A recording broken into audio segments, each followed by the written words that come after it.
All right, what's going on, guys? It is time for another episode of the Chasing Waypoints podcast. And, well, you guys read the title. You know who we have on the line here in just a few minutes. We're going to be talking to none other than Matt Martelli, CEO over at Mad Media. Not only that, but all sorts of stuff like, you know, I don't know, there's this little tiny race out in the desert known as the Mint 400. We're going to talk a little bit about that one and find out a little bit more. And then I got some questions for him. He's, I don't know. We got a lot of stuff going on. These guys are doing all sorts of brand, all sorts of stuff going on. So I'm curious to hear the story, find out a little bit about what is happening and what is coming up for these guys. I think it'll be a lot of fun. So what's going on with you guys? All right. Are we having fun yet? Are we out riding? Are we looking forward to some of the rallies coming up? Well, a lot going on. If you didn't hear it, I got to go back and watch it. I had a interview with Ricky Brabeck talking about his Dakar, and I want to go see that, find out a little bit more about it. He's got their podcast going. I think we even have him on the line here already. Let's turn the party down. Matt? What's up, man? What's happening? Nah. Nada. It's Saturday, I think. It's just another day for me, brother. I know, right? That's the funny thing about adult life, right? They don't warn you about this. It just kind of blends into these 24-hour periods. Well, Robbie Gordon taught me a good lesson a long time ago. We got into an argument, and he looked me square in the face and said, "Matt, there's a week and 2 days, and you can still sleep 8 hours." Yeah, true. Oh man, it's crazy how that balance becomes. I mean, and what you do, right? I mean, it happens all day long, right? There's no schedule really. Yeah. No, I'm going to be honest. I don't know where there is balance, but there's on and off switches that I can't push that just happen. But it's all good. Yeah. Nice. So God, you guys got a lot of stuff. And I was literally just saying, I don't know if you heard that part of the intro, but I saw you just did an interview with Ricky Brabeck talking about some of his Dakar stuff. Yes. Yeah. It was a great interview. And, I was stoked to finally do it because, I feel like, he's not getting the credit that he deserves. And, just an incredible person, incredible athlete. Anybody who thinks they're a badass athlete needs to try and ride a motorcycle in the dunes and read navigation. Yeah. It's damn near impossible. It is. I mean, they make it look, they make it look easy.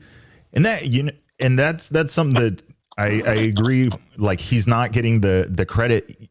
Do you see, was it me or did it seem like he was kind of quiet in 23? Like after the Dakar, just didn't really see a lot of like social media, like out riding, out testing. It seemed like he was head down. Yeah. I mean, I think that he's not there's people like him that aren't good at promoting themselves. Mm-hmm. And so if they don't have somebody to be their hype man, then that's what occurs. And so we live in a society now where that's, the expectation is like, oh, you know everything to know about social media and you like it. And there's a lot of people who just don't. And, that's okay. But again, I feel like, his feat, now 2 times, and the importance of it in the context of American sports, mm-hmm. In the history of American sports, he's the first American to win Dakar, and then did it on a motorcycle, which is the most difficult way to do it. Mm-hmm. And now he's backed it up and done it a second time just to erase any doubt that the first one was a fluke, right? Yeah. So it's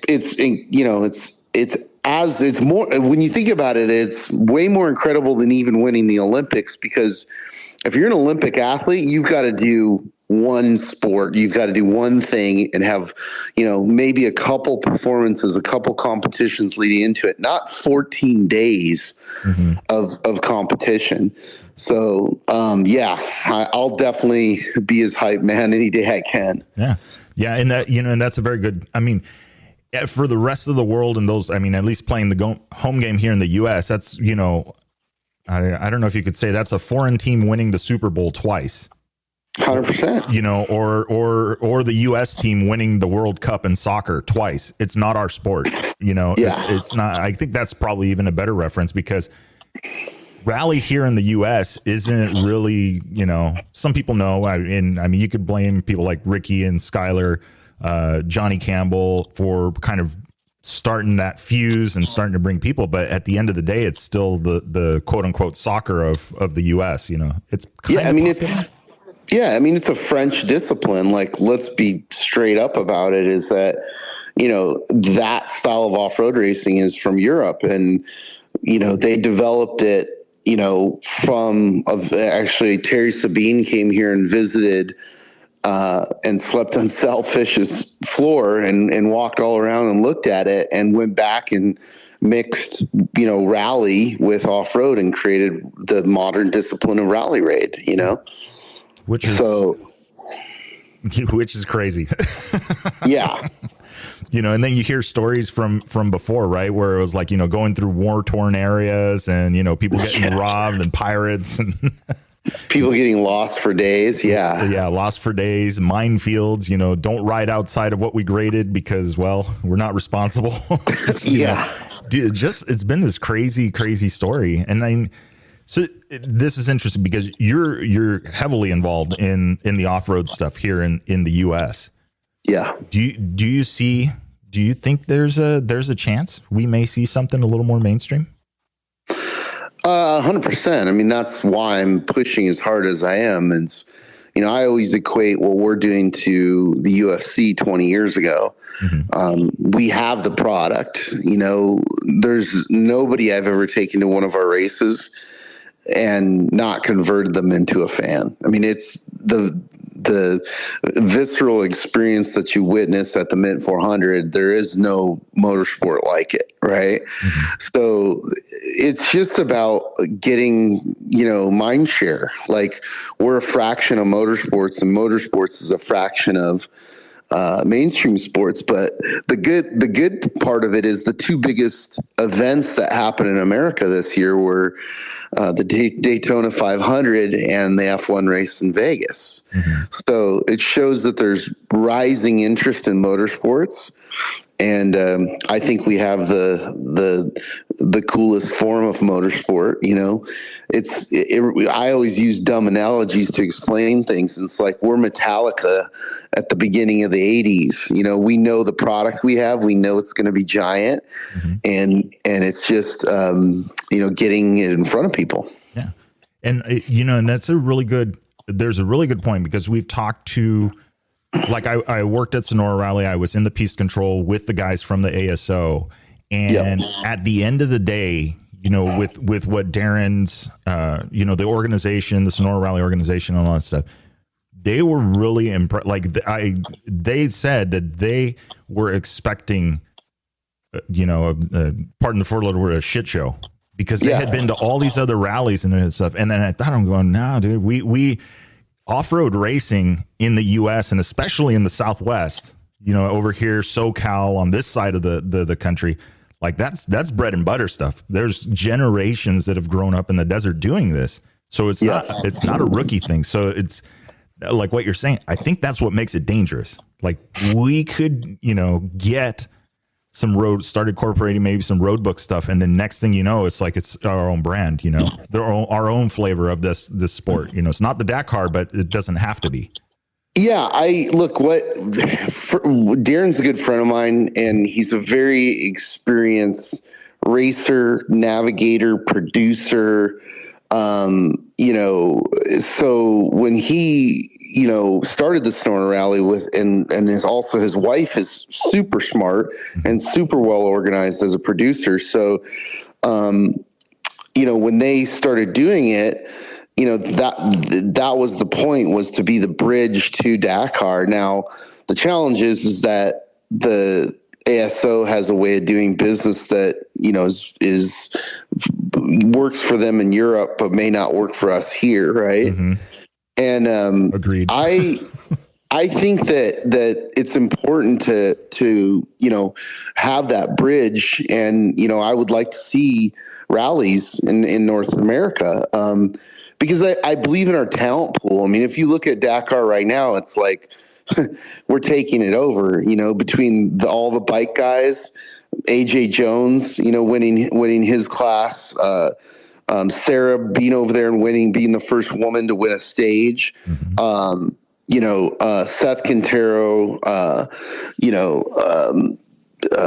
Mitch Guthrie Jr., and on and on. And there's more, because the thing that they don't have that we have is we have 6-year-olds starting in UTVs. Mm-hmm. And now we've had they're the first wave of it, and we've got literally hundreds more coming, right? So I think that, our talent pool in terms of off-road racing is superior, and we are off-road. Like, they don't have the deserts there that we have here, right? So they don't have the freedom and the space that we have here, particularly in the Southwest, right? Mm-hmm. So, I'm excited for the future of that bridge. And, I'll use a stupid analogy. It's like they're jazz and we're Metallica. And jazz is cool. I think more people will look at Metallica with what we're doing and be like, wow, right? It's a, 1,000 horsepower truck with 36 inches of travel. I mean, it's spectacular. Yeah.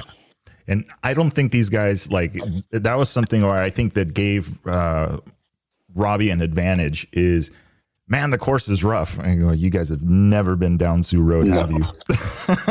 No, and that was one of the things that Ricky brought up is, I think it was the first stage was in rocks. Mm-hmm. And he said right then, he goes, I felt really good because these guys came back and their hands were bleeding and they were all complaining about how gnarly it was. And it was just that was normal for us. Yeah.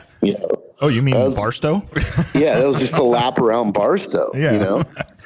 I was looking for, and I knew it when we're doing the stage previews and I'm seeing the breakdowns and all that stuff, and I'm going, ooh, this is going to be good. Not dunes, but sand and rocky and all that stuff. Oh yeah, these guys are going to have a really hard time catching these guys. And admittedly, some of the guys are getting faster. Obviously, the guys up at the top in the Rally GP class are even if they were only allowed to go to second gear, they would still hand me my ass on a dirt bike. But it's one of those things it just still favors the guys that's where they grow up in. I mean, now everybody, sure, all the Austrian team, the entire Austrian team is doing durability and stuff here, but so is Honda. Yeah. My guess. Yeah, no, actually it was funny because, we work very close with Johnny Campbell. He handles all of our, he's basically our race director for bikes. Mm-hmm. And he was doing durability for testing in Honda on our course at Barstow, right? Mm-hmm. And so we're just laughing about it. He's all, hey, what about this area? I'm like, yeah, it's pretty jacked up. Go check it out. Yeah. Perfect. We love it. Yeah. Now we're going to go send a 300-pound rally bike through it. Exactly. So that, that's a really good thing. So, okay. I raced, I used to work for Mendiola. And a long time ago, we did the Mint 400 before you guys got involved. I think it was with Snore, I think, that did it. Yeah, on the North course. Yeah. And then things changed, and then you guys took over, and the Mint 400 that I participated in and the Mint 400 that it is now is almost not even it's two completely different events. I guess it's been out for long. So tell me a little bit about the races and stuff that you guys were, because that's not the only one, right? You got the California 300 as well. Yeah, so we now have 3 races, which forms the Unlimited Off-Road Race Series. Mm-hmm.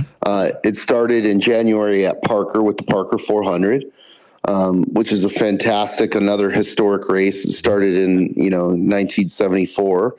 And that one's cool because it's a fast race. It's very different than the Mint course. Mm-hmm. But what we learned this year is that, it's smoother terrain.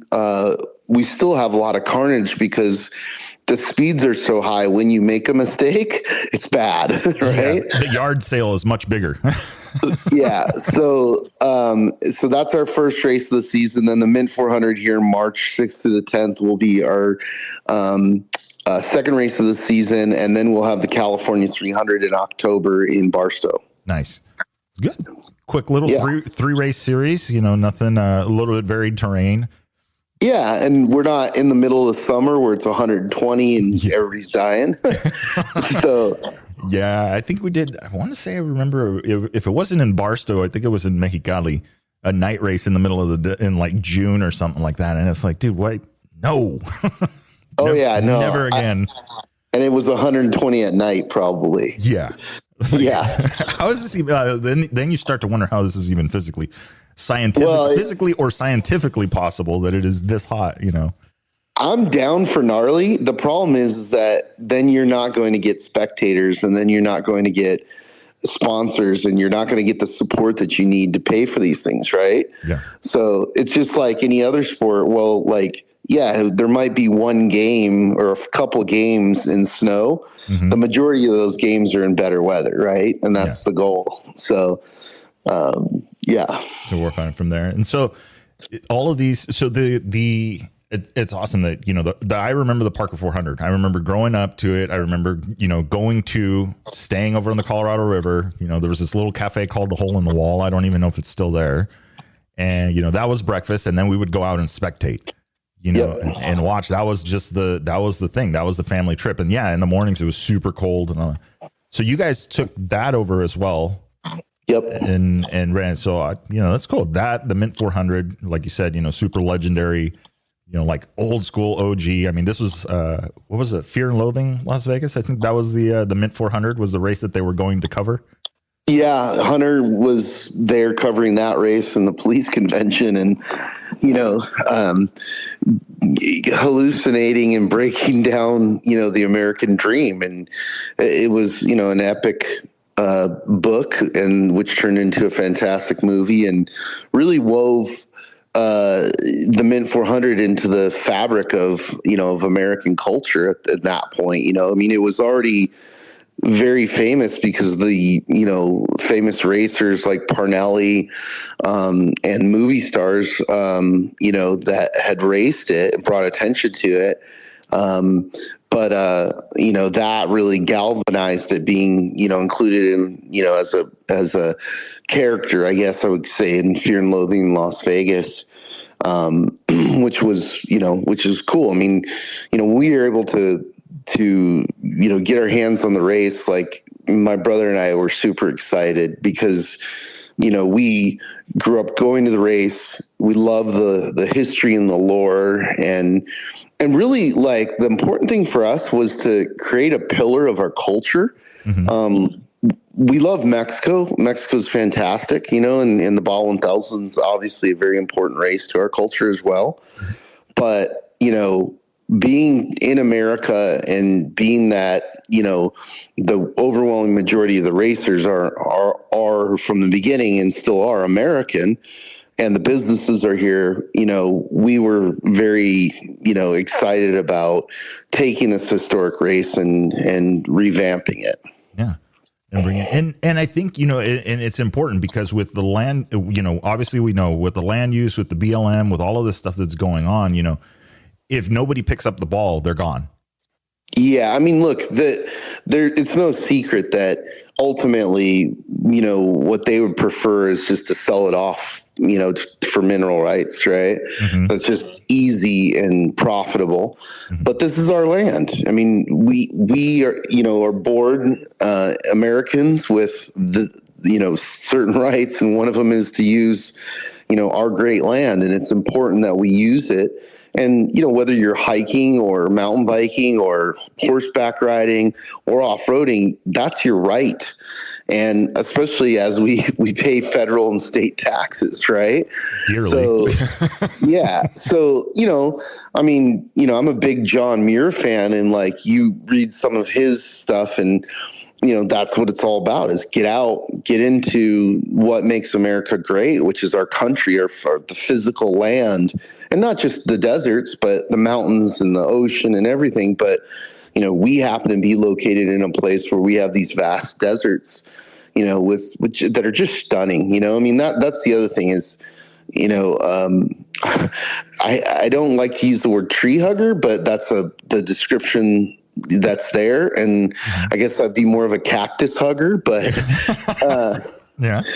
I love nature, right? Like I have to have it. Like there's a lot of things that I could live without in my life, but being able to go out into nature keeps me sane. Like, and off-roading allows that at a level that isn't achievable hiking or, isn't achievable, to the average person. I mean, we get to go to places that nobody else goes, that are just stunning, and like, it's something that like I have to give myself regular doses of it so I don't go insane. Yeah. Well, I hear you. I mean, it gives you that ability. It's the remoteness of it. Really, I think more than anything else, it's just the fact that like we grow up and as we become adults and we go out into the world and we just see cities upon cities and offices and tables and just computers and all that stuff. And I guess that the lack of that, right? It's you get desensitized to how much crap you have going on, and you don't realize how big of a pile it is until you go out and it's all stripped from you. 100%. Yeah.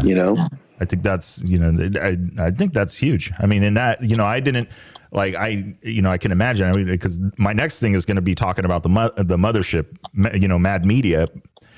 So this isn't, I mean, what we've just covered right now is just the one side of, the off-road part of it and what you guys, how you're involved there. But with Mad Media, you got a lot of other stuff going on as well, right? I mean, still kind of ventures around this community. Yeah, I mean, most of the content that we're producing nowadays is, tied to off-road, which is preferable for us. Yeah.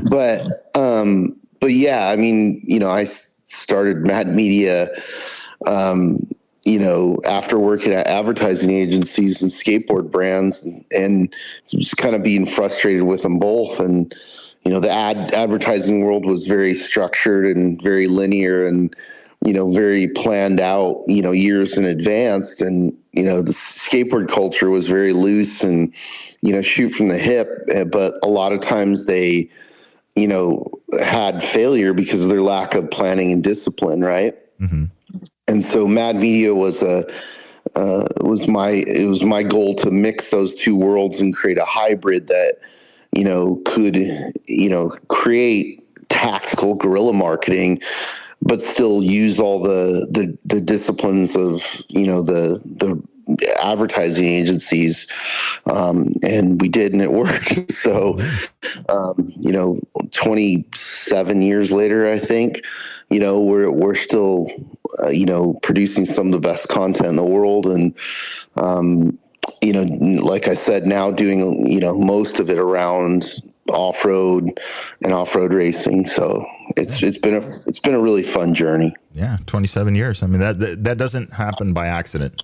I think that's, No, it's funny because, it goes back to this whole thing about passion. And, while I was working at an advertising agency, making a ton of money, and especially in my early 20s, it was more money than my parents were making combined. Right. And both of them did well, but I wasn't working on what I wanted to work on. I was, doing ads for women's hair care products. I don't give a shit about that. Right.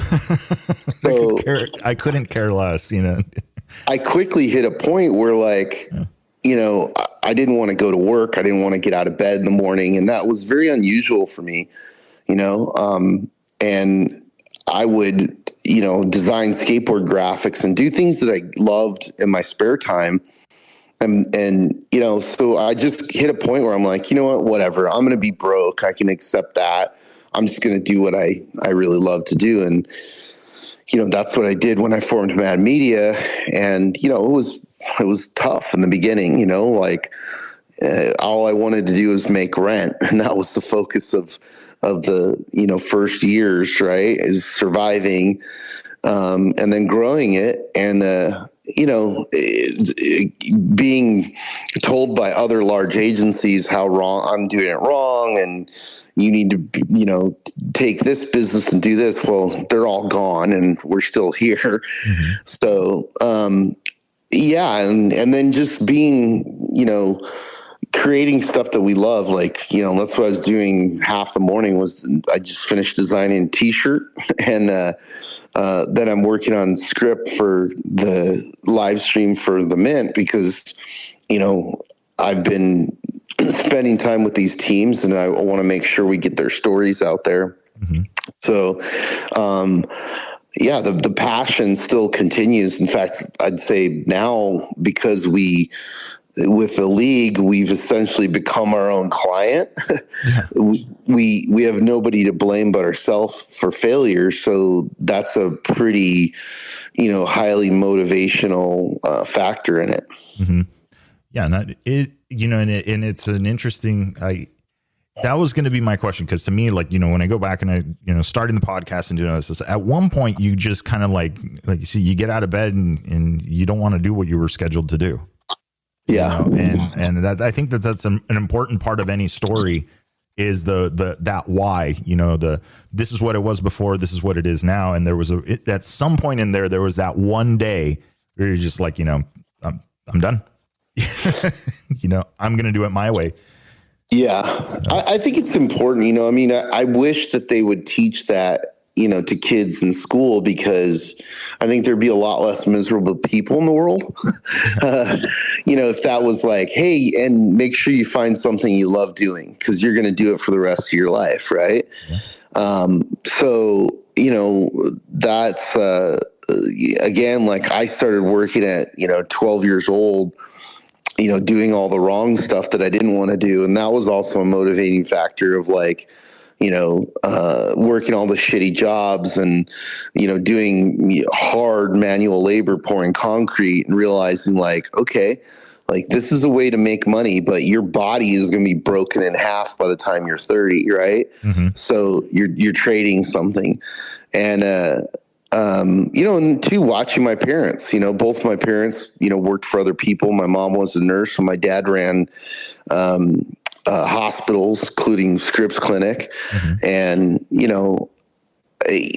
when he had his first heart attack, they literally dismissed him. They literally were like, hey, you know what? We know this is illegal. We can't fire you for this, but we're going to sue each other and here's how it's going to go down. And here's the amount of money and here's your settlement. And I was just like, okay, that's what you're working towards. Like, yeah, I'm not doing that. You know what I mean? I'm not spending, a portion of my life enriching somebody else only to be dismissed because the stress level has almost killed you. Yeah. It's crazy. So I just figured, I honestly, I didn't know where it was going to go. I was just happy with living in San Diego and surfing and skating and off-roading and doing the things that I loved. And, being able to wake up every day and go, man, I'm excited about my day, about, creating and accomplishing things. So, and that, God, it's crazy because I think that you're right. They don't teach that kind of stuff in school now. And it's very interesting. Like nobody, like I used to work for a trade school and mm-hmm. They don't, like we used to say is you walk into the building and the building is cold. But people don't understand that there's a whole industry of HVAC that make that happen. And they don't teach kids, like, not that it's saying that, oh, you're going to go get in and like you mentioned, it's like, I'm going to go do this hard labor, and trade my physical ability in 20 years for a few $100,000 this year or over the next couple of years. And so there's no like strategy. There's no like, okay, here's, some of the things that you could do, like, super important things that you guys do. I mean, I'm sure like, looking at metrics, looking at monetization, looking at, patterns and looking at trends and all of this stuff just to be able to market and grow. They don't teach that. You don't like, that's not a readily available program that I'm aware of. Not till college. And honestly, they're behind. And I've been really fortunate in that, when I was in high school, we still had ROP programs. So, I walked into a graphic design program at Helix High mm-hmm. and wanted to make t-shirts for my band. And it cracked open this whole world that I didn't even know existed. And, in a sense, it kind of saved me because I was on my way to not graduating high school. I didn't care about, really anything but, at the time making music and chasing girls or whatever. Right. Yeah. But I was totally disenfranchised with what school was forcing me to learn, which, just wasn't interesting to me. Right. And getting into this graphic design class gave me a reason to show up for school, and then really, lit a fire under me. And, I found something that I was, I liked and was good at. And, I feel bad that those programs don't exist anymore. I think it's important that we restart that, because, not every kid should go to college, frankly. Like there's, we had an amazing automotive class. We had amazing fabrication, woodworking, so on and so forth, all at Helix High. And, that's all gone now. Unfortunately, you have to go to a third party trade school now to learn those things. Yeah, exactly. It's gone away. And, and I went through that trap, I graduated high school, go to college. I was looking to become a mechanical engineer. That was my whole thing. And then, you get into the community college, and I'm going through all of this stuff, and, the things where, okay, well, you need these math classes. Okay. But, since not enough people passed it, we're actually splitting this math class into two. So instead of it now being 6 months long, it's now a year long for the same one class. And then other stupid things. Like I remember the day I was like, I remember walking home, hyping myself up to talk to my parents about how I was ready to drop out of college, because the counselor had just finished telling me that I needed to go take a Computer 1 class. And while I'm thinking it's like some advanced, Computer 1 must be, thinking she had looked at my curriculum. And she's like, no, it's like, navigating the internet and the basics of Microsoft Office and all this stuff. And I'm just sitting there going, you realize I just finished 3 semesters of computer programming. I mean, I can write a computer virus. I could put your computer into, but let me teach you how to turn the thing off and on. And I was I'm so done with it. And so I can only imagine that it's gotten worse. Yeah, it's tough. I mean, I was very fortunate that, after I graduated high school, we had kind of our high school had a relationship with Palomar College. Mm-hmm. And I had 2 really fantastic instructors in high school that, they didn't just shape me, they shaped quite a few young kids, and that then went on to become, different creatives. And, and then Palomar has this fantastic, graphic design and video department. And, I walked in there, and it was also the environment, right? Like, so, North County, San Diego at that time had Transworld Media, which was skate, surf, snow, everything, right? Mm-hmm.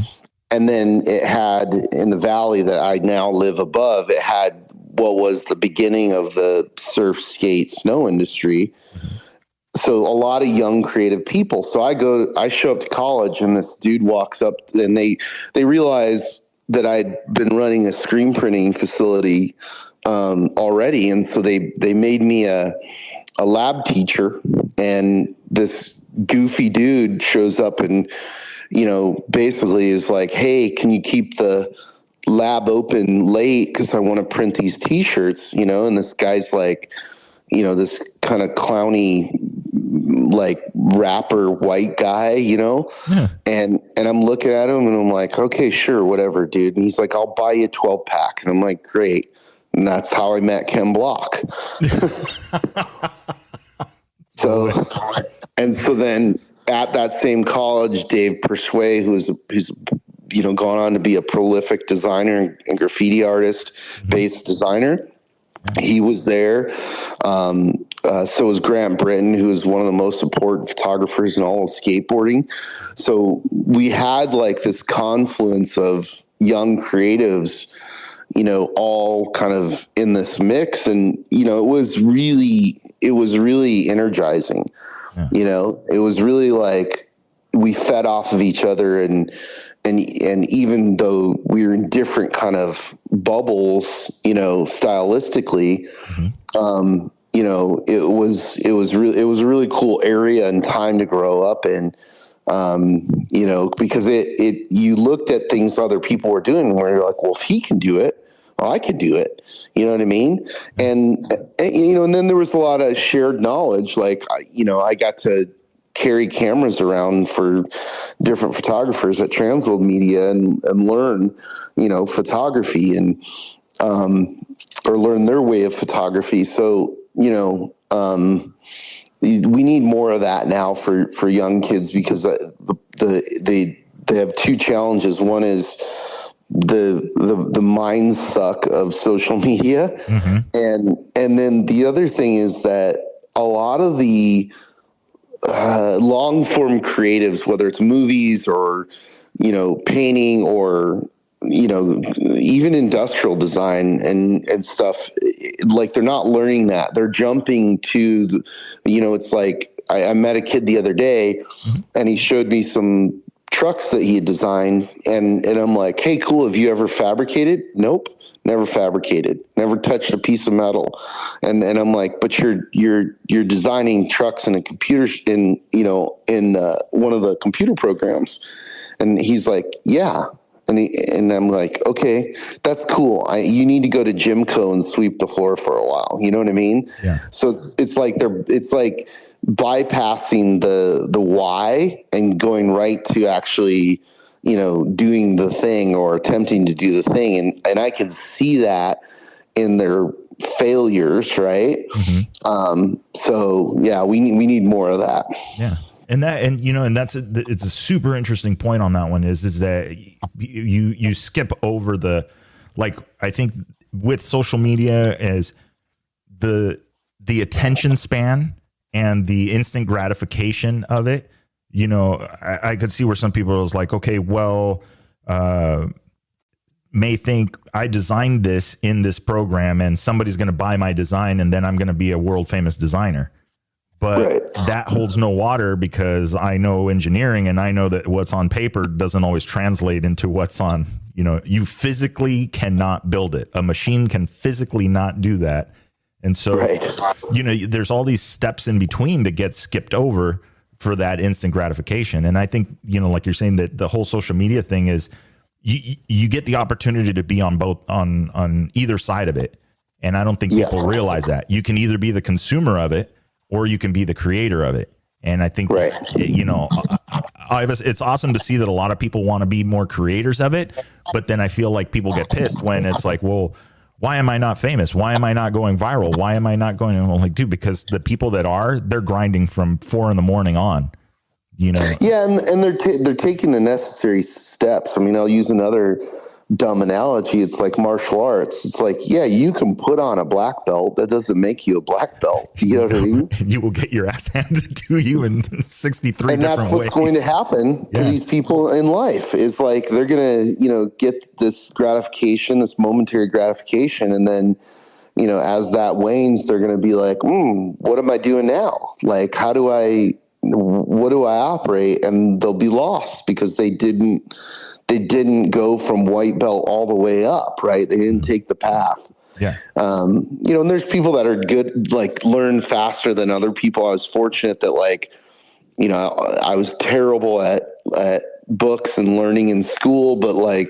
once I found, graphic design and photography and cinematography, it just clicked. Like I just got it and I loved it and was, basically addicted to it. Right. Yeah. If you gave me an assignment, I remember I had to go to adult school, so that I would graduate, and they go, okay, here are the classes you can take and blah, blah. And then in the middle of it, they're like art history. And I'm like, well, what does that mean? And well, you got to study the history of art and you got to write reports on it. And I'm like, okay, give me that. And in 1 month, I had written 3 semesters worth of stuff, to the point where the lady who was overseeing the class is like, just stop handing shit in, just Yeah. show up to class, and then we'll take you, we'll say you're here, and then hand that in 2 weeks. And I was so enthralled by it that I literally consumed the entire everything that they had, and then started looking out of the curriculum for other things about art that I could learn. Yeah. It started the fire. And that's isn't it funny how that system of school is really effective? Yeah. I totally, I'm like, dude, okay, wait a minute. So I could just go here. They tell me the assignments, they give me the homework, they let me grind and hustle on my own, do my own thing, and I get credit for it. Or I could go sit in a class for a whole semester and listen to this person that's going to recite the book to me. Right. Yeah, that's crazy. So my question is do you recall that aha moment, like that, like, oh shit, it's game on now, like we can do this is going to be, do you recall that moment? Has that moment happened? Or I don't think it's one moment. I think it's multiple moments, right? Because yes, I can tell you like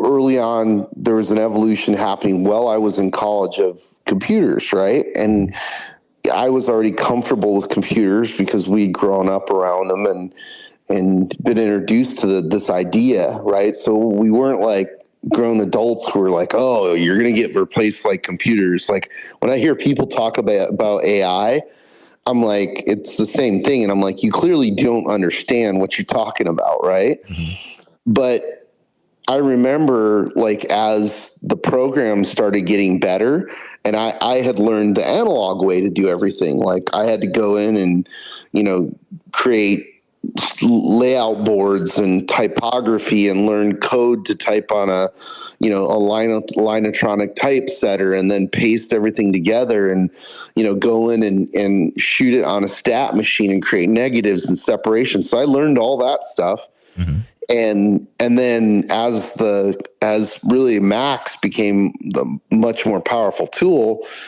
I knew what they were doing and I knew how to do it. So I accelerated very quickly. And I remember being hired by one of the last agencies that I worked at. And, the people who owned it were very very intelligent people, very high operating business people, but they were assholes, right? Yeah. And they were literally talking about me in this interview as if I wasn't there. Ooh. And the woman looks at the man and she goes, yeah, I like this kid. I think we can hire him and we can fire about 7 people. Right. And the man looks at the woman and he goes, well, I don't think 7, but for sure 3. And I'm like, at that moment, I kind of understood like what my value was. Right. Mm-hmm. And so it was an exciting moment to hear that from the bosses, and I hadn't even done anything yet. Once I started getting in there and really doing stuff, they were just like, okay, cool. Like they would give me a bonus and probably go in the room and fire somebody else because the technology took, 5 jobs and condensed them into one, right? Mm-hmm. So that was a moment, but there's been lots of moments. And even now, like through our journey of being promoters, mm-hmm. like there's been moments with that where I'm like, how are we going to do this? I don't know, and then really my brother and I and Killian, my cousin who works with us, figure it out. And it's another kind of like aha moment, where you're like, oh, okay, like now we can do this. Right. Yeah. And, so it continues. It's like, once you get in that mindset of it's a puzzle and there's always going to be problem solving. Mm-hmm. It's still stressful, right? Because like our own finances are wrapped up in a lot of those decisions, but it's fun, man. It's super fun. Yeah. It's like you start looking at stuff and you're like, oh, cool. Like, let's figure that out, right? And it's fun to accomplish those different levels, and get that moment of like, okay, and two, have people recognize it, right? So, it continues. Yeah. To recognize that, the production and I only can think, like, I can picture, you create all of this, you do all of this stuff. And then, at the Mint, you get the chance to, the pits and everything like that. And you get a chance to just go up in the Hilo or any of the other races and just go up, 1,000 feet or 500 feet and just look around at literally all of this has to do with, a few decisions made 27 years ago. And this is where it's at now. I mean, that is really crazy, because these are not, anybody that has not been to these events, they need to go. It's a production. There's a lot of shit going on. Yeah, there's a lot of moving parts. I'll share one moment though. Like I think it was 2016, and it was the first year that we had enough sponsorship dollars where we could really pre-promote the race and spend some money pre-promoting the race, right? Because nobody, and to this day, King of the Hammers does it a little bit. A few of the other races do a social media post, but not like we're spending, tens of thousands of dollars pre-promoting the race. We're doing radio, television, billboards, social media, we're doing, like a real campaign. Right. And so I think it was that year that we had enough budget to do that for the first time. And, we have helicopters that film the race, and they're very, very expensive. So, one of the kind of simple things that my brother and I would do is go like, man, we paid for this. We at least get to ride from, the airport in Vegas to Prim and, feel like a baller for a minute. And then we usually get out of the helicopter and, go to work or whatever. But it's just a little, I don't know, it takes 15 minutes to fly out there in a helicopter. So for 15 minutes, we're like, yeah, this is bitching. Right. But that year we came over this little hill and we saw the freeway backed up, and we saw the madhouse trying to get into our remote spectating areas, and then saw all the people at Prim, and we're like, okay, we did it. Like, we got this back to a point of where it was before, and now it's surpassed that. So that was a really good, that was a really good moment. That was very gratifying. And then when I landed and went over and talked to Casey Folks, who we were partner with at the time, he yelled at me and said, "Hey, the spectators are your problem now." You're welcome. Yeah. So then you start learning the costs of, toilets and security and trash cleanup. And you're like, oh, wow, it's an equation, right? So it's roughly $7 a person, right, to bring a person out to a remote area and, have all those accoutrements, right? Yeah. Things you don't like, from 50,000 feet and not involved in it, you wouldn't guess that, but I enjoy that part of it, because that's kind of is that granularity of it.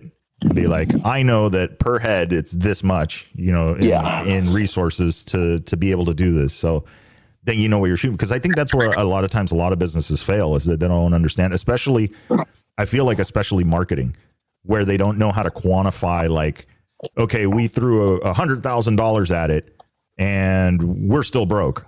Well, they have no idea that those $100,000 actually generated this. It's just they don't know how to convert, Yeah, it's a really interesting topic now, because I think that there's been a shift with social media in the last few years where the cost of social media for businesses is so high that it's almost not worth it. I mean, if there was some alternate, then I would say, okay, well, there's an alternate, but there really isn't. So it's almost like, everybody's trapped a bit because we moved away from print and TV, and that was also a bit of a lie because, print, they were overprinting magazines, and 60-70% of them went in the trash and never saw anybody. But then when you got what is your pass-through rate, which you can't really measure, and how many printed pieces did you put out there? Oh, we put out this many. Well, if 30% of them never even go to the newsstand, they go in the trash, that was the lie of print, right?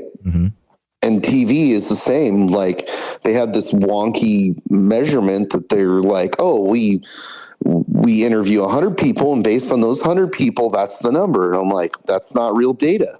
So the internet comes along and we start getting real data. Well, now social media has choked it back to a point where, you built a following, and even when you do a post, your following isn't seeing that. They want to charge you for that. So it's pushed us to become, go back to the things that we learned and that worked, in our action sports era, which is, posters, analog stuff, flyers, promo, stuff, like just not being completely confined to social media controlling your brand. People forget that, like, these brands that are still here today, they were built before social media. I mean, Nike was built before social media. Apple was built before social media. Yes, there are brands that have been built solely off social, or had a big role in that. But now that the cost of doing that, it's back to being cost prohibitive, especially for small brands. Yeah.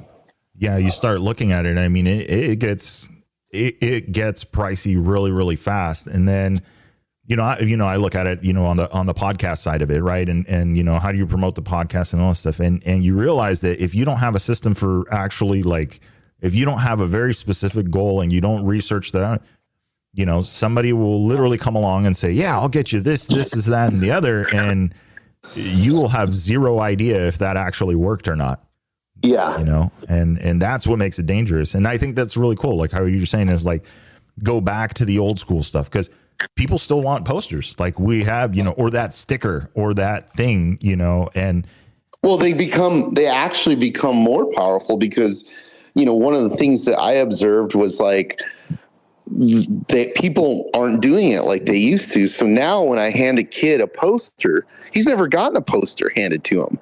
Right? It means more. It's more powerful, and it's much more powerful than a social media post. That you may have spent more money than what the poster cost to produce, to do a targeted buy behind that. And what is the result, right?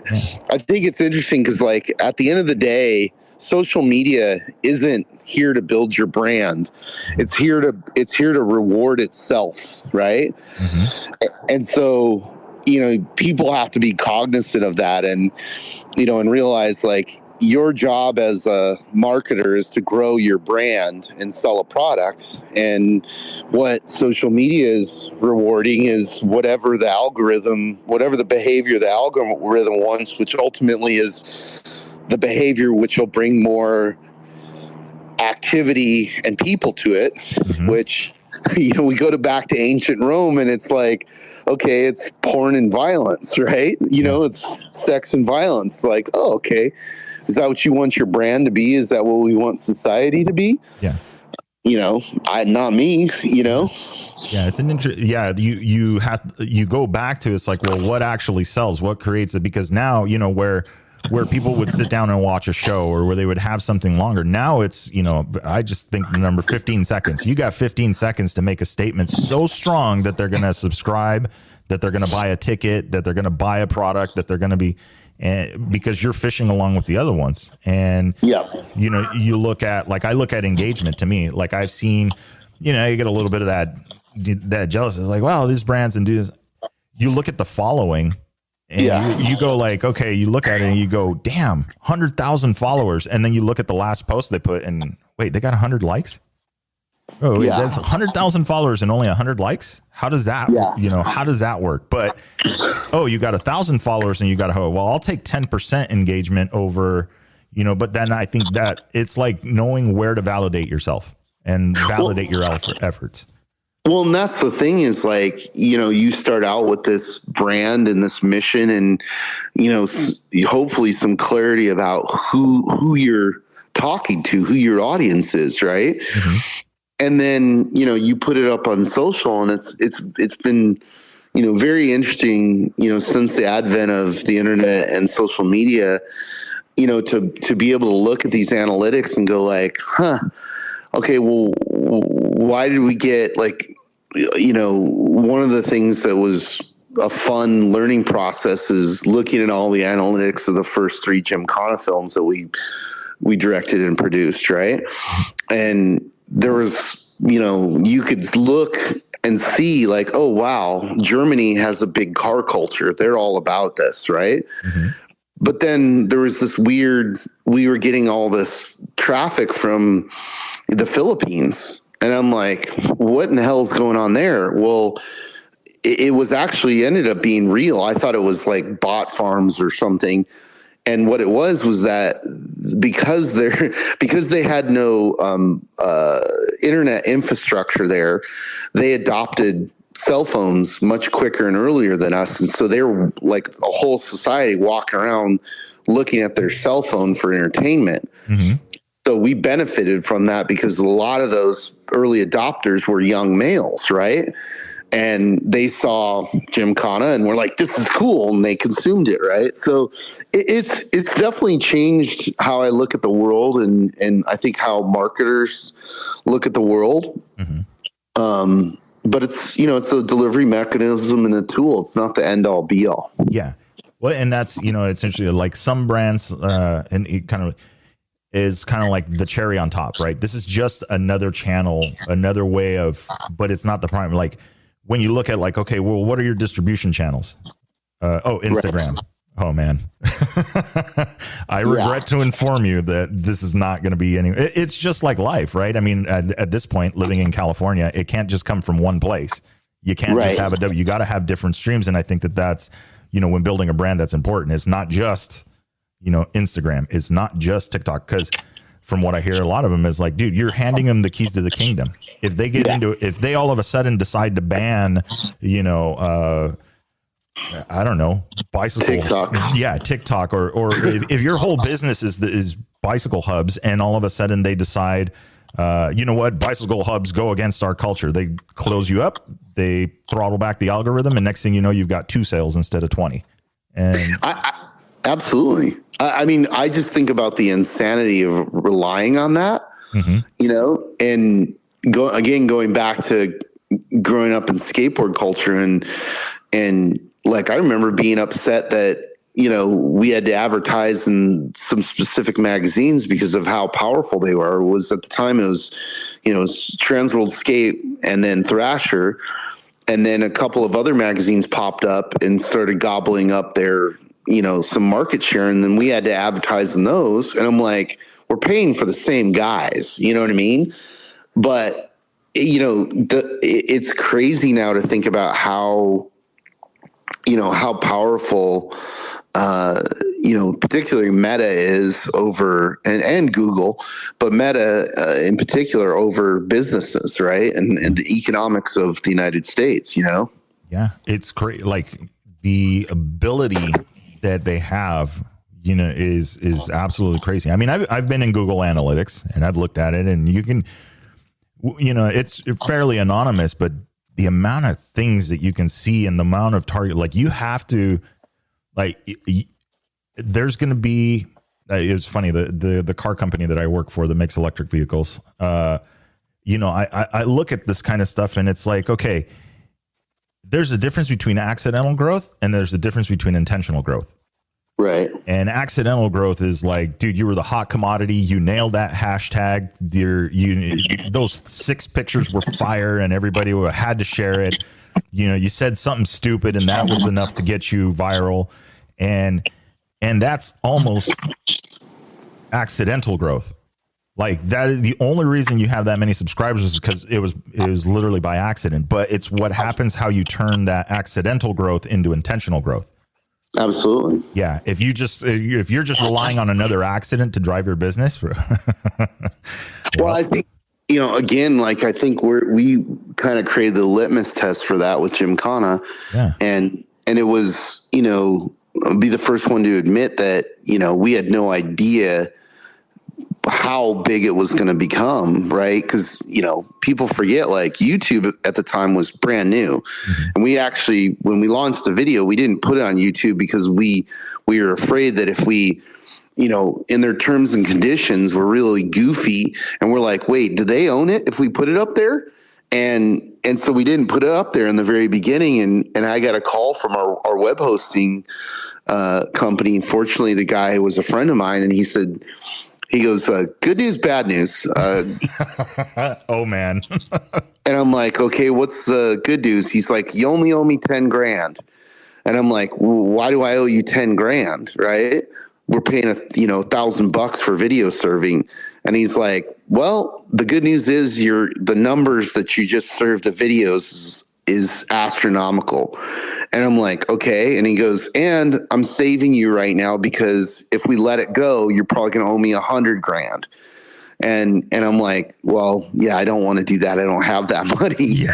And I didn't even have 10 grand left because we spent the entire, tiny budget we had producing it. And so he goes, put it on YouTube. You're not going to get charged for that. So we did. And, the consequent result, right? Yeah. But, I think that this goes back to creativity, right? And I'll use Metallica as an analogy of, like, when they made Ride the Lightning, there was no audience for heavy music. Mm-hmm. Didn't exist. They just went in as creatives and they created something that they liked and they thought it was badass. And then they put it out into the world.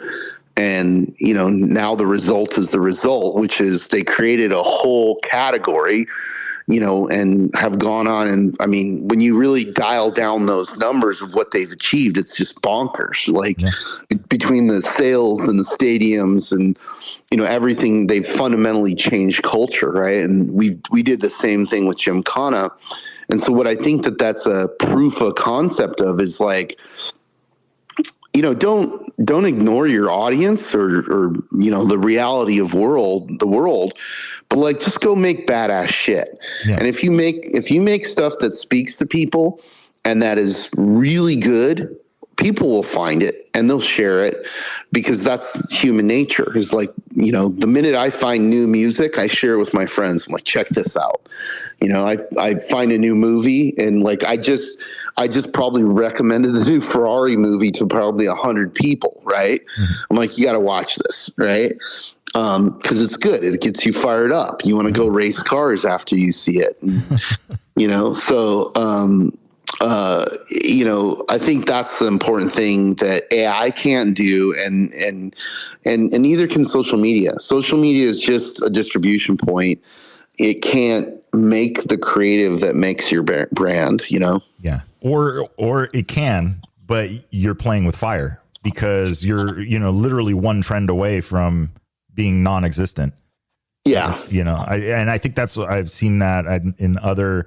Really Instagram, I feel like this is kind of taken over on that, Instagram and TikTok, but more Instagram. I'm more of a visual person. And it's like the trends change so fast day to day. And if you're trying to chase that, that's probably that's probably worse than getting a W-2 at a company that doesn't know how to run itself and you trying to keep up. Yeah. I just think that it's insanity. Yeah, absolutely. So, but like you say, I guess at one point, you throw it into the wind and you kind of have to ignore, you do it your way. People can unsubscribe or people can subscribe, it's like the freedom of speech and you exercise that right. And hopefully, some people you're going to gain followers, and hopefully you gain the right followers, Well, it's like podcasting. I mean, if you would have said, Joe Rogan was going to be the most powerful podcaster in the world, even a few years ago, everybody would have laughed at you. It's like, Podcasts. No, but it's all like, about YouTube. yeah, it's, whatever it was at the time, but even who he is and the subject matter, right? Mm-hmm. And they're like, no, we got to be, whatever the hit TV show was at the time, right? That's the way people want to consume stuff. Well, actually, they don't. And, they just they don't want to be lied to, and they want to hear long form conversations, so it's just, again, it's interesting. And like when I, started our podcast, mm-hmm. I read all the stuff about podcasts and I went, oh, okay, cool. Well, we're not going to do any of that pretty much. Yeah. Because my interest is promoting off-road racing culture. And so, yeah, it's a narrow reach, but that's what I'm interested in, so that's our mission. Our mission isn't to, whatever, pick the most sensational guest, or, it's the opposite. It's like our mission is to take the weirdos and the forgotten guys in off-road that have done important things that we feel are important, and, give them some credit and some respect, Yeah, sure. And like Ricky, like hopefully a bunch of people understand, through our conversation, how this dude's like the baddest dude on the planet in terms of motorsports, right?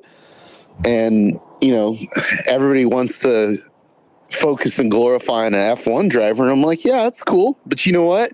He didn't do it for 14 days, in a row. And for X amount of hours a day, 10 hours a day, so let's recognize that. Yeah. Yeah. I think that's absolutely powerful. The more you humanize what they actually have to do, right? Not the 500 foot above the deck helicopter shot of him doing 160K across the desert, that's not the norm. The norm is having to make decisions on notes, having to, do I push here? Do I not push here? How am I going to get around this dune? I mean, when you're talking about 1 second, 1 second gaps after racing so many thousands of kilometers, and that's not even on a track. Yeah. That's not a guy that's, that's going to see this for 52 laps at a time. Right. It's very, very, very different. But yeah.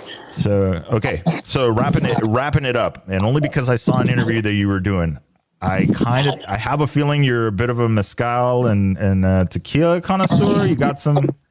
Oh, definitely. I'm running low, so I need when I go to the store, what do you recommend? For mezcal? Yeah. Smoky. So here's the thing that's beautiful and dangerous about mezcal, right? Is that there's, I don't know, roughly 40 or 50 types of agaves. Mm-hmm. And then what mezcal allows for is they allow for the mixing of those agaves and then stylistic differences. And there's even mezcals that aren't from the specified region, but they are still a mezcal, mm-hmm. but they have to be called other things. Like there's one that I love called Bacanora, right? Oh yeah. So, I would say, man, I'd have to give you a list, but there's one in particular that you definitely have to try. It's a style of mezcal. Multiple people make it. It's called Pechuga, right? Okay. And why this one is important to try is that,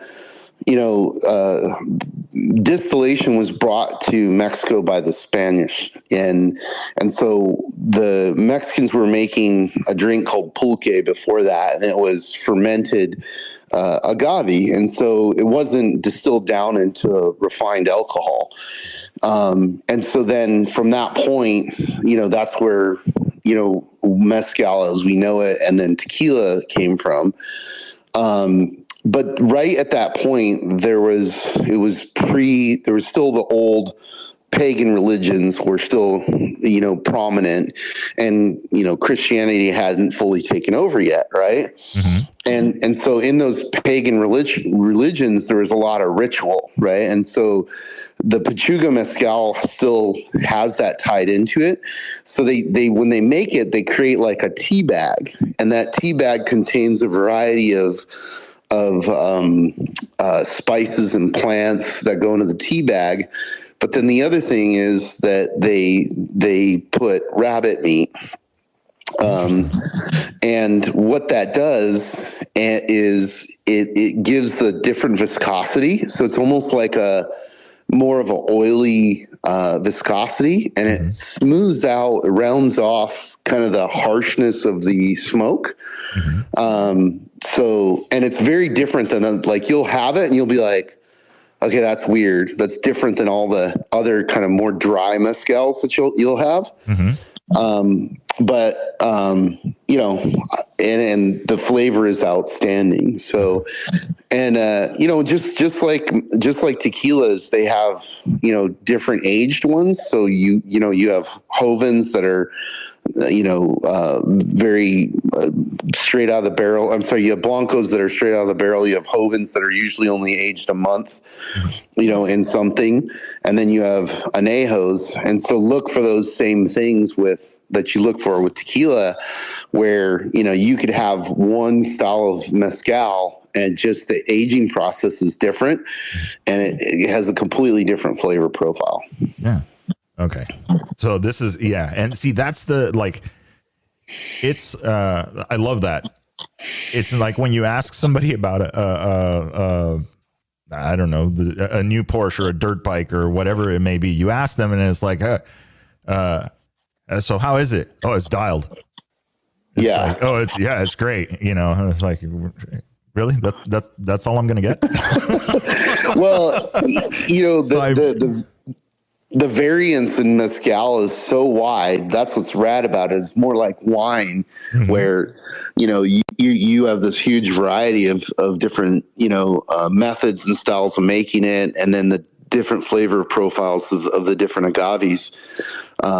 There's a really good liquor store in Old Town called Old Town Liquors, and they have an amazing collection of both tequila and mezcal. Okay. Damn, and I have to go to the airport later to get one of my cars ready.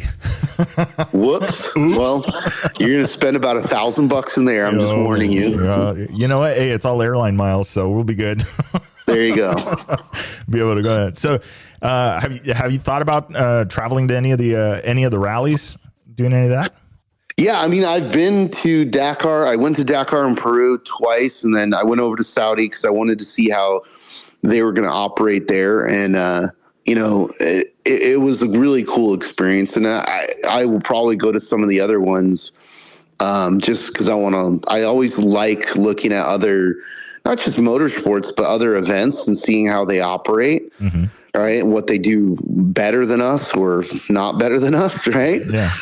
So that's, I mean, really where our belief that we could become the best promoters in off-road came from was our experience in action sports with we were inside the growth of X Games, you know, doing different work for skateboard brands and ESPN. So I watched it, you know, from the inside go from this like, hey, we're going to throw everything at the wall, you know, year one, and we're going to have skateboarding, surfing, snowboarding, ice climbing, downhill, trash lid riding. Like it was everything, you know. And it's funny because nobody remembers that. Now they know what it is now, and they're like, it's refined, right? Yeah. And I was there when they, you know, the first year where they're like, we're going to try freestyle motocross, you know. And I talked them into bringing, you know, with Ken Block, I talked them into bringing rally in as a discipline in Los Angeles. And, you know, so being inside that gave us a lot of knowledge of like, okay, here's functionally how you can build something like this. So, you know, from the business perspective, you know, like I was at a Lakers game, was it 2 nights ago? And, you know, it was a great game, but the whole time I'm paying attention to like, how they're handing everybody a t-shirt at the door and how it's packaged, how professionally packaged it is. And, and how they're doing, engaging the audience during the timeouts. And I literally went back and wrote notes and shared it with my team. Yeah. I'm like, I definitely, I'll go to other I'll go to other motorsports events throughout the year. I think this year I'm going to go to see Isle of Man. Nice. That's been something I've wanted to see for a while, and then a WRC round for sure. Yeah. Because they are, they're going to bring WRC to the U.S. and start with a stop in Tennessee. And, I love rally. It's an off-road discipline, but I'm very fortunate to have spent some time with Colin McRae and, before he passed, and, some other amazing rally racers, John Buffum, who's, still here and still training people, and just seeing that level of discipline is just badass. So yeah, I'm going to, after we get finished with the Mint here in March, I'll probably, go to a few different events like that. Start booking the tickets. And that's awesome. I mean, I think that is literally what it takes, because it's, like I argue it sometimes, it's not about, it's not about changing the shape of the wheel. It's about removing the drag, making it spin more efficiently, making it spin faster, but not about, it's round. It's already round. You don't need to do that. It's all the little details and the experience things. I think that's, is really good stuff. Yeah. And there's a lot to be learned. I mean, I always have to frame it in the fact that, like, I believe that we're the best country in the world, and, I'm proud to be American, but I also look at, a lot of the European countries. And I'm like, man, they've been doing X a lot longer than us. Maybe we should pay attention to some of that stuff. Mm-hmm. And, whether them or Asia or whatever country it is. So, I enjoy learning. Yeah. Always be learning. And from the sales side, they always say, always be closing, but I think that it's more important to always be learning. That helps all the other stuff. I think a little bit of both helps, right? Well, true.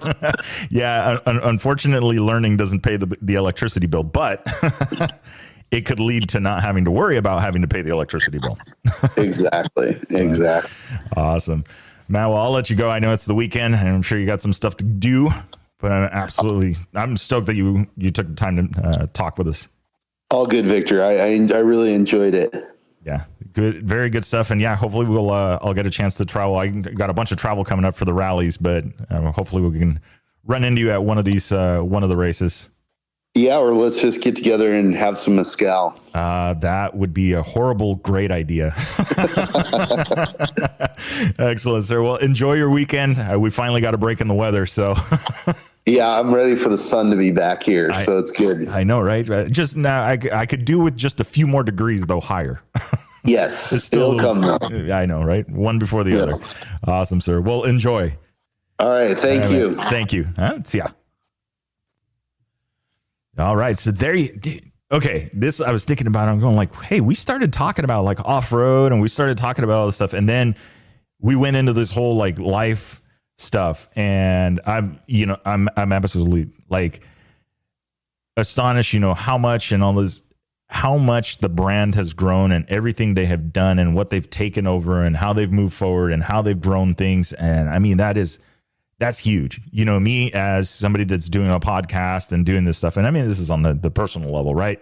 With you guys, is that growing the podcast and talking and watching, like, I asked him about the aha moment, and I go back and I listen to the first episode that I did, rambling on about a 850 GS and a 790 KTM when the 790 first had come out, and think about like how far we've come, all of the amazing guests that we've had, all of the people we've been really lucky to talk to, and put all of that into, this progression that it's been, and then literally watching our sport, our industry start to grow, here in the US, the listenership, but not, and I should say not just the US, because I do see the analytics and I do see, you know, there's other countries. Australia is big, Canada's big, Mexico's big, you know, there's a lot of growth in this sport. And it's like, okay, collectively, I'm with Matt, like how he says, it's like, okay, they've been doing this longer.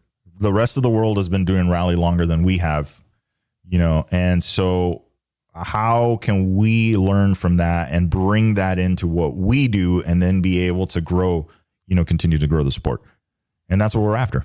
You know, I think that, you know, in talking, if you guys heard the interview with Billy Trapp, when we were talking about, you know, showing up to the bivouac and there's this guy again and there's that guy again. And, you know, all of these, you know, this family, this rally family that travels. And what's interesting is that it's not just the competitors, but, you know, I am going to travel to the Coast2Coast Rally here coming up.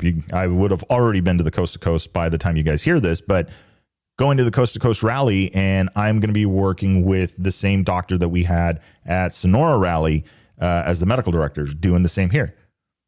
They live somewhere completely different. They live in a home, but here it's like, you know, dearly beloved, we are gathered here to host and create and watch over and look at this event, you know, the Coast2Coast Rally. So I'm absolutely excited for it. I got to say, I got to get into the garage because, man, I'm ready to go get lost, like Matt was saying, you know, go out and get some desert time. So that's what we're looking forward to. I hope you guys are doing well. Looking forward to the next few months as we continue to grow and get some of the stuff ready because, well, we've got more rallies coming. So with that being said, guys, remember, it'll make sense when you get there. Enjoy the ride.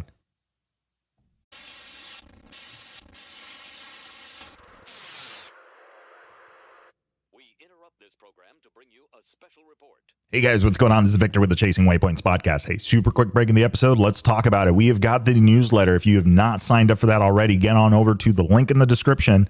Head on over to the website and get signed up. So looking to bring you guys information on both Chasing Waypoints upcoming episodes, rally schools, rally events coming up, videos, all the stuff that we've got going on in the rally community here in North America and abroad. We're looking to share that with you guys. So if you haven't already, jump on over.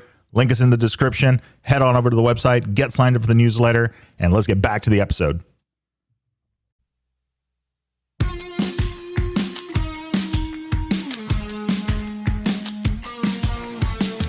All right, that is a wrap for the Chasing Waypoints podcast. Hope you guys enjoyed the show. Looking forward to our next one coming up. Remember, if you are out riding, do not forget to tag us at Chasing Waypoints. Hashtag Chasing Waypoints. And if you haven't already, get on over to the website, get signed up for the newsletter, the Bivouac, North America's rally raid and adventure riding newsletter. Hey, let's have some fun. Let's find out what are you guys up to. Let's get you featured. If you're a brand and looking to get supported, get some eyeballs, get some ears on your business. Absolutely, hit us up. Send us a message at podcast at Chasing Waypoints. But anyway, that is a wrap. Remember, shiny side up. See you guys.